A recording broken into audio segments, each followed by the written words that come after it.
totem for KP in the top lane, and he desperately needs it at this point. Yes, he does indeed. He needs some alone time, Mata, to catch up. He's not going to have so much alone time anymore as the open wounds comes out. He will repel it off. He has the GA for KP. There's a ward to spot him. The Nether Blast, the Life Drain, the Infest out. It might be enough. It's close. The Life Drain ticks off, but it's not going to be there in time. The GA coming in. KP trying to survive in any way possible. He actually has no mana for another Purification. The Nether Blast will come in, and that will secure the kill. GA was used for nothing for KP. He had to try, though, but EG will combine up with Sumail and RTZ to secure the kill. It was a bit of a weird move. I'm surprised he actually died in that engagement. There was an observer ward that scouted him out, but he probably thought he wouldn't die. But, you know, it happens. He had no help. There's no tier 1 tower. The tier 2 is pretty far with the Shrine. They couldn't get there in time. They were focusing their efforts in the bottom lane for Newbee, as they're about to do now with this smoke up.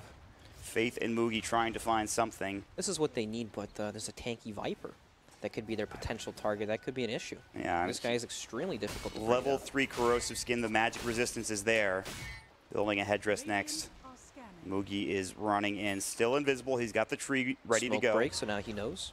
And Fear is back at the tower, it seems. He's not walking up. He knows something's happening. This is the problem. If they engage on him under the tower, then TP rotations come in. It's going to take Viper a long time to actually go down. And EG could probably turn him. And they're actually going to make a smoke play themselves with Sumail and Crit, trying to get some vision down. And also to come top and help RTZ push the tower and maybe try to dive KP again.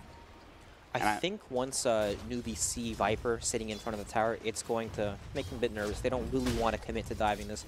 And EG know that. Look at this, making a play up the top. And KP getting run down again. Purification Repel is available. He won't use it. They steal Purification for Crit, one of the best steals available, I'm sure. The level 4 Purification doing a lot of work, both healing and aggressively. There you have Pugna, we have the Wagon, The Treants are coming, but SCCC is trying to turn this around. Burrow Strike, it's only under Crit. The Epicenter will go. The Dragon Tail is there. The Purification comes out, and Crit will fall. Can they get more? Sumail getting chased down. Kaka, they've got the Urn. Now the Nether Blast coming in with the Death Ward, and Faith will secure that kill onto Sumail. They hold on to the tier 2 tower in the top lane. They get 2 kills. Not a bad engagement for Newbee at all. No, very good defense. Being able to push them off after they move up so many heroes there. It's very nice. All right, well, it's still rough for KP, but getting that kill, getting to level 7, he has 1,000 gold now.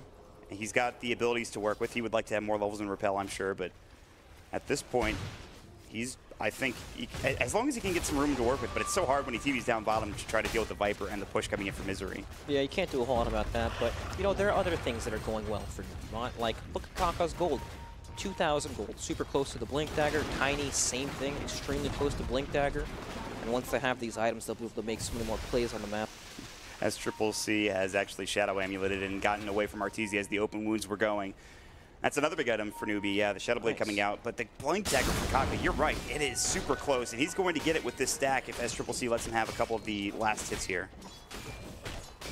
And then you can start making stuff happen. The Blink Initiation might have been what they've been lacking, as Mugi's trying to get 1-2, and Mugi's very close. The Burrow Strike will come out, they have Sumail coming in, they drop another blast, Crit. Well, with the lift, the Fade Bolt, the Breathe Fire, which was stolen as the decrep is there. That is a lot of damage against a Witch Doctor, and boy, does he die quickly. Yep, they do get a Witch Doctor kill, but nothing really changes, right? He'll be back in 20 seconds. The game keeps going on. Yeah, it just feels like EG have such map control at this point. They have a 2K lead. They don't have the most vision in terms of wards. They are starting to place some now in the top lane and trying to get to this tier 2 tower. That's about to change, Mod. Check it out. Tiny with the Blink Dagger. Sand King setting up top, waiting for anyone on EG to push up just a little bit too far so they can jump. This could be a big turnaround at the perfect time, too, because Arteezy is right near his Radiance. He's going straight Phase Wand Radiance, and it seems he's going to have it pretty soon, as long as he doesn't die. And it looks like they're going to try to make something happen top themselves. Maybe get some more gold for Arteezy if they can try to find a gank. Yep, so Sand King just showed without his Blink Dagger, but now he has it. Well, now he is going to go get it, so maybe they won't expect it. I think Newbee would want to smoke here with the double blink coming out for both him and Mugi. They just bought one in the Sand King. This might be the time to go for them. Viper is alone down to the bottom lane. He has a Helm of the Dominator. He is pretty tanky, like you mentioned about the corrosive skin. A very good ability. They actually pick up a Midas for KP. That's going to get him back into the game. But instead, Newbee will head towards the north. They're going to find Crit, a target that they really don't want. But they will find him. The Telekinesis comes out. They've got the Dragon Tail. They've got the Burrow Strike. They've got the Breathe Fire. Crit will fall as the toss finishes him off. Yep. Crit's teammates thanking him for that one, tanking the smoke gank. KP getting auto attack down. I think Viper Strike was already used. No, he actually had it. He just held on to it knowing that they wouldn't be able to get the kill even with the Viper Strike. So now the game changes a bit. There are 2 Blink Daggers up for Newbee. It's going to be much more difficult for EG to play in these dangerous parts of the map because they can just get jumped and exploded. So they have to play a bit more passive in terms of farming aggressively, pushing out lanes really far on the map. Yeah, and also look at that, Shadow Blade for SCC. And that's more initiation that maybe they aren't expecting for EG. I mean, Arteezy has been like up here in the top lane just farming alone because you know he can always rage even against some of these heroes. But if they have Blink, if they have Shadow Blade, it's a lot harder for Arteezy to survive a 2 or 3-man gank. Exactly. Viper Strike bottom, KP will purify himself, and now the TP's coming, and now they're looking for this Viper. The DK is there, he's got the Dragon Tail, he has the Elder Dragon form, he will pop it, they get off the repel. SCCC is still going with the Breathe Fire, they've gotten the kill. Misery gets cocked on the back lines, but Fear will still drop, and that is going to be the Moogie Tiny picking up the last hit. Newbee are online, bot. They have so much catch, so much map control, and just with these items, but EG, you know, they've got some big items coming up too. Radiance almost online for Lifestealer. That is definitely a big game changer. So people have been talking about this build, I think. Yep. And I'm curious about the Radiance. I mean, it's obviously a good item, but why on Lifestealer? Why first? Why not get something like an Armlet? Is it just to stay kind of into the game and be able to farm quicker? That is a big part of it. Just Okay. the farm speed from the item. The Infest obviously later on will help out too. Yep. But he's up to the top net worth hero in the game for EG. I like Radiance on Lifestealer. It feels very good. There are a lot of team fights, especially later on in the game, where you just end up getting kited the entire time. And we also talked about Lifestealer not having the best vehicle this game. Right. Right, so he's going to have difficulty getting on top of these key targets. So, lines up nicely, especially when you're playing against so much initiation. What happens when you're just in a creep? You know, they don't want to go on you at all. You can just sit there, and it also complements the whole push aspect of Pugna, Viper, and Furion. Yeah. So, there's a lot of synergy there. Clear out the creep wave, split push more for Arteezy like he's been doing in the top lane. Exactly. You can just stand in the front lines and be this big annoying wall that the enemy can't get around. And actually, the Helm of the Dominator might be the vehicle that we've been looking for Arteezy for Viper. Yeah. Start sending that creep around, just be kind of annoying for Newbee. They are pinging a lot in this top jungle. They dropped the sentry because they thought there was a ward there.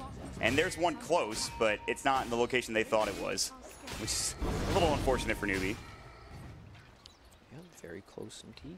They will miss out on the D ward. It's actually right next to their own personal ward, but now Newbee will move together down to the bottom lane. This tier 2 has taken a lot of damage over the course of this game. It's only 17 minutes in. Their tier 2 towers, both top and bottom, are about to fall with 1 or 2 more Nether Blasts per tower. Yep, Newbee have spent the last 35 seconds-ish looking for any key pickoffs, trying to make some moves on towers, but they can't find a pickoff, so they just run down mid. And SCCC will get some pressure onto the tier 1. Crit was looking for a lift. He does have it. He's got the Burrow Strike as well. The Fade Bolt comes in first. They have the Shadow Blade. They need detection. They drop the sentry down, so they have the vision. The Open Wounds comes in. I don't know if they have Dust. If they've already used it, it looks like they didn't. And SCCC also gets repelled, and that will keep him alive. Even with KP not having the most farm, he still has a pretty big impact. The Viper Strike coming in, though. The Viper is here. He's already used the poison attack along with the Viper Strike. It's a lot of damage to the break coming in. The Fade Bolt, and they zap him down. Sumail was there as well with the Decrep Nether Blast. More than enough damage to bring this DK to his knees. And now they will pressure another tier 2 tower. This one was untouched, but not for long, as it's about to get dropped down and be the first tier 2 tower of the game that they take. Well, it was that Dark Troll Summoner with the net. The Ensnare. The way to counter the repel. Yeah. It's one way to keep him in there in that fight. Still only level 3 repel for KP, and EG are trying to put some pressure and finish this game early. They have the tier 3 damage coming in. The Nether Blast will go. There is no glyph for the Dire. Moogie getting open wounded. Arteezy has the Radiance. The Radiance burn is going. Arteezy still pretty tanky. He's got the Infest to worry about as well.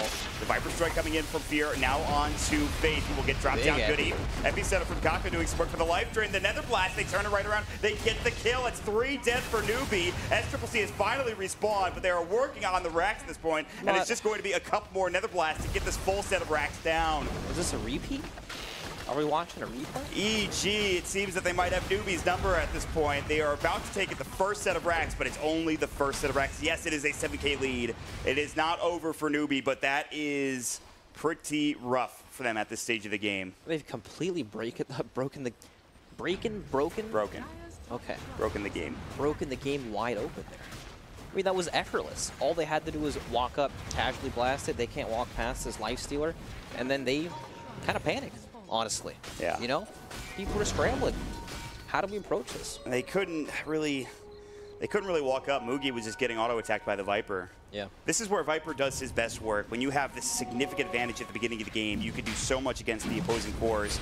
You hit so hard with Poison Attack, even with Treads. You have level 2 Viper Strike. He's about to have an Aghanims, but now they're going to find SCC with Shadow Bladed in. There's the Repel coming out. There's the Burrow Strike, but it's only on to Crit. Crit will fall. Looks like, no, the Sandstorm comes in. He survives, but not for long. Mugi will clip him down. He will buy back and try to get into the fray. Misery, the Sprout is up. Mugi's low, and so too is Kaka. The Life Drain comes out. The Spell Steal is there. The Burrow Strike will keep him alive momentarily, but it's 2 dead for Newbee, and now they're looking for more for EG. It's 3 as KP gets dropped down, and EG will head into the Roche Pit and pick up this Aegis. Man, EG just hit these power spikes, and they have the lineup to keep extending their advantage, right? They can really force the issue with all this building damage, these summons to help tank the tower up. Roshan's essentially free after that fight. There is no concern about Newbee contesting this. The way they've shaped their lineup lets them just keep going. Once they get that small advantage, they can really extend it with those Pugna Blasts and all that good stuff. The green strat is clearly working for Evil Geniuses. One set of racks up, 7K lead. They did have to buy back in that last fight. I believe it was on Misery, who did use it.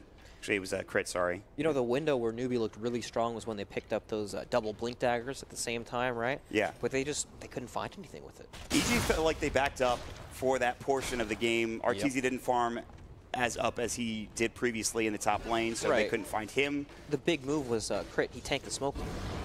You know? And then once you see these 4 heroes, it's like, oh, all right, we're just going to go play with Viper now. Just being in the right place, the right time for Crit to make sure they don't lose their Arteezy, Lifestealer, or any other big core on their team. Sumail has a Kaya. He has picked up an Aether Lens. We haven't really talked about items, but they have a lot of them on Evil Geniuses. And again, Newbee, they have these Blink Daggers. They have a Midas for KP, but I'm not sure they're going to last that long. Evil Geniuses will try to deward on the high ground, limit Newbee's vision, and take control of this map. And they will do that by grabbing the last tier 2, the last outer tower of Newbee. And now the high ground pressure will come, and it's so non-committal, Brax. They have the Nether Blast, they have the Viper who can walk in and out. That's right. This lineup and their way of sieging forces Newbee to engage onto them. EG don't have to dive. They can just sit here, zone, look at Lifesteal's position. Good burrow. It's on to 4. Can they find the follow-up? No, Conka's getting low. The mech keeping them alive. EG are all fine. And RTC looking to turn around, looking for Mugi. They're all on the run. SCCC, they've got the Guardian Angel. They will at least push EG back for now. The Infest out. RTC looking for Faith, but there's the Dragon Tail. Now they jump back in. They want RTC, but he's got the Aegis, the Viper Strike, the Nether Blast. It's a lot of damage. The toss back. RTC still going to work on SCCC, getting run down, but the Repel will keep him alive. And now they go back to work on this bottom set of racks, and it's about to be 2. That is a lot of Newbee spells going to waste. They can't quite find anything. The Burrow Strike is still going. The Epicenter was used. The Guardian Angel not finding much work for Newbee. They keep everyone alive, yes, but they lose the buildings, and now they might lose more. SCCC is broken. He's got the Viper Strike. That is GG. Another quick victory for Evil Geniuses against Newbee. 23 minutes in. Woo, man.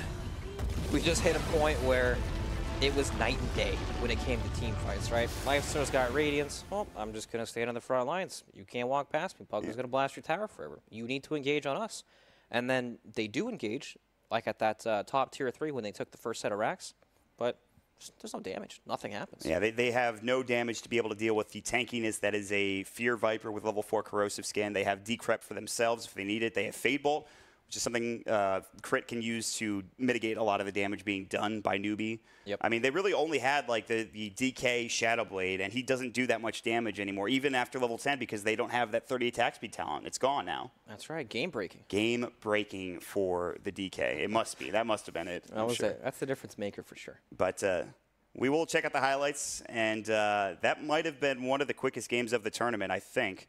Maybe the quickest, in fact. It was over in a flash. The laning phase was really the biggest problem, but you're going to see this fight that Brax was just discussing here. Essentially the end of the game, right? Look at Lifestealer zoning off all the heroes in the front lines. Nobody could engage on the side of Newbee. DK is dead. There is no damage at all. Faith walks up to try to kill the ward, dies. Here's the Epi. That's a Burrow Epi. The Viper takes pretty much no damage. Even Crit survives. He gets off the stick charge, I think, is what kept him healed. They have Purification, of course, they can steal as well. The racks are just dead. This Misery Nature's Prophet, we didn't discuss it that much in the game.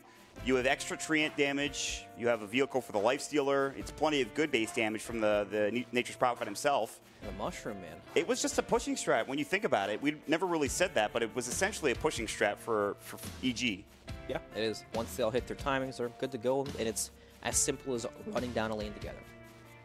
And that was a 4-man Burrow Strike that turns into nothing. They have the mech. Fear was getting a little low. Arteezy was fine. They life drained Fear for a second just to say, okay, we can keep you alive. He says, I'm fine. I'm going to chase down more players, more heroes. And it really comes down to what you were just talking about. They just didn't have the damage brags. It's not even close. Like, Lifestealer's sitting on a sliver of health, but it's got Aegis. They can't commit. Game's over at this point. I think in terms of the MVP for me, I think it has to be Fear on the Viper, but maybe that's just my inner Viper lover talking about it. It feels weird to give somebody playing Viper an MVP, an right? MVP, doesn't it? Because when I think Viper, it's like they're like the Rock. You know, they're stable. You know what's going to happen. Right? Maybe the crit Rubik would be another because he tanked the gank. He had a lot of good. He set up most of the kills in the game for Evil Geniuses. Why don't we give the MVP to Bulba? He's drafting. Bulba? I don't think we can do that. I'm just kidding. Yeah, that's not something we can do. So we'll check out the scoreboard. I think, honestly, I would have to give it to Crit on the Rubik, giving such an effort that he did. But, I mean, they did so much. You're so wishy-washy. Who are you Yeah. going to pick? What about Misery? I'm going with Crit. This guy had the mushroom set. He was a Nature's Prophet. I'm going with Crit on the Rubik. I think I have to. Okay. But are you okay with that? I'm also okay with that. Okay, good. But as you can see, 12 objectives to the 1 of Newbee. Yes. And it kind of comes down to that maybe the KP Omni picked first. So when you play this hero and you're unable to lane, you've got a situation because I feel like half of this hero's strength comes from that dominant lane phase. When you lane up against, some vulnerable hero and then Sand King comes into gank, then you're pressuring the tower. It's easy to take. All of a sudden, these people can't lane there. And when you don't have that, it's a whole different hero. That was the issue for KP. Just the matchup's just so awful. He didn't have the experience. The matchup is rough. He probably feels like he didn't even play the game. Yeah. He never actually came online because it's just such a disgustingly hard matchup. He was like 4 levels down at one point of the Viper earlier on into the laning phase, and from that point it just seemed unrecoverable. I like that he went for a Midas. I think that's the only way he gets back into the game. Yeah. But, I mean, it clearly was not going to work, once they took the... All right, we have a surprise MVP. All right, I like it. Well, who is it going to be? It is going to be Sumail on the Pugna, which is somebody we didn't talk about that much, but I think did a lot of work in the mid lane. Pugna, he's not the flashiest